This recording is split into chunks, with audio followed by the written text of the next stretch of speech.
What's up, everybody? I'm back with episode 12, which is season 2, episode 2 of my Making a Murderer review, where I'm going back and rewatching the Making a Murderer series and going over the timeline of events, giving my commentary on things that are happening, and just going over the case in general. This is different, of course, from my book review that I started a few days ago, which you can check out as well on the channel. I'm going over Ken Kratz's book and comparing it to things from the documentary and things we've learned since the book and the documentary came out, and comparing them to what Ken Kratz had to say. I don't take anything Ken Kratz has to say with any sort of credibility, so it's very interesting to see the things he talks about in his book. But here we go. Episode 2 starts off January 15th, 2010, which is day 1 of Brendan Dassey's post-conviction hearing.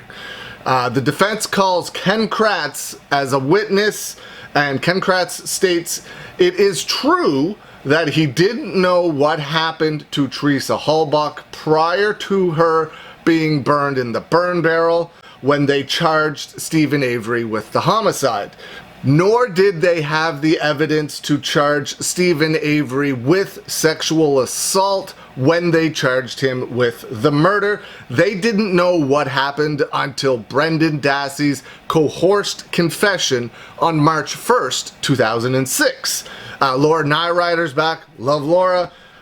She states there is no scientific evidence linking Brendan Dassey to this crime.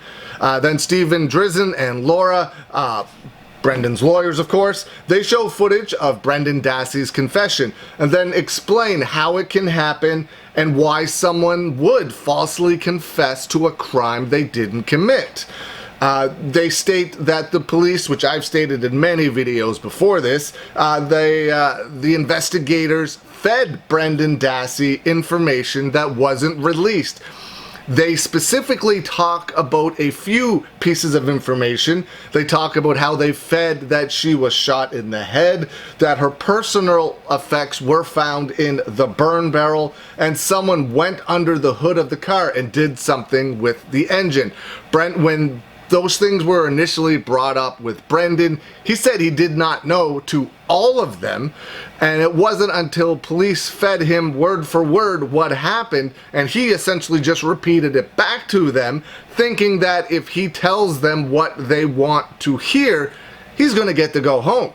Before Brendan Dassey's confession was even admissible in court, Ken Kratz gave a press conference to the world telling everybody what Brendan Dassey said. Kathleen Zellner, of course Stephen Avery's lawyer, says there's no evidence that Teresa Halbach was stabbed and that Brendan Dassey was a pawn used to convict Stephen Avery, that Brendan Dassey was just another piece of planted evidence that they used to convict Stephen Avery. Dr. Carl Reich, he's a forensic DNA consultant, says there was no mixture of blood in the RAV4. And when you're bleeding, you're being Stephen Avery. Remember, he was cut on his finger. And when you're bleeding and the victim was bleeding, of course, she was either shot in the head or hit with a hammer in the head. She would be bleeding as well, but there was no mixture of either blood on the back of the RAV4 or inside the RAV4. Let's just say for some reason there's no blood mixed on the back of the RAV4.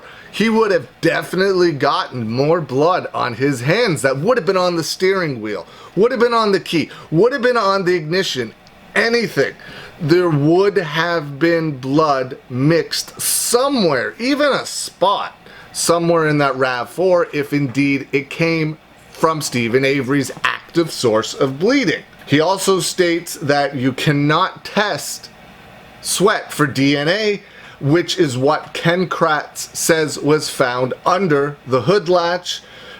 Kathleen Zellner states it looks like the hood latch was cleaned off with diluted bleach and then saliva was planted on the hood latch from Stephen Avery's belt buckle swab. An ABC News reporter interviews Ken Kratz and asks if he touched the car Why are there no fingerprints? Remember, in their theory, Stephen Avery couldn't have been wearing gloves because he was bleeding all over the car. So there would have been his fingerprints on the outside, on the inside, somewhere. There would have been fingerprints of Stephen Avery somewhere in this car. There was none ever found. Ken Kratz says, I don't know. I don't have the case file with me. Come on. This is the most famous case you've ever tried. The most famous case you will ever try. The most talked about thing you get interviewed about on a daily basis, probably, at least at this point, that point in time. You wrote a book about it. So you can't tell me that you don't know why there was no fingerprints of Stephen Avery found at the scene. No fingerprints at all found at the scene? You wrote a book, but you don't know because you don't have the case file. I don't believe that for 1 second. Dr. Larry Farwell, who is a forensic neuroscientist and inventor of the brain fingerprinting test, a test that the FBI, CIA, and the Navy all use. Kathleen Zellner told Stephen Avery to take this test, and he was very excited to do that. It's supposedly more accurate and more truthful than a polygraph test would be. And they stated that Stephen Avery passed this test. Kathleen Zellner states, I bet my life Stephen Avery is innocent, but the problem is, can we prove it? We need to undermine the confidence in the verdict by showing new evidence, violation of his constitutional rights, Brady violations, withheld evidence, or ineffective assistance of counsel, meaning his original lawyers didn't do their job properly.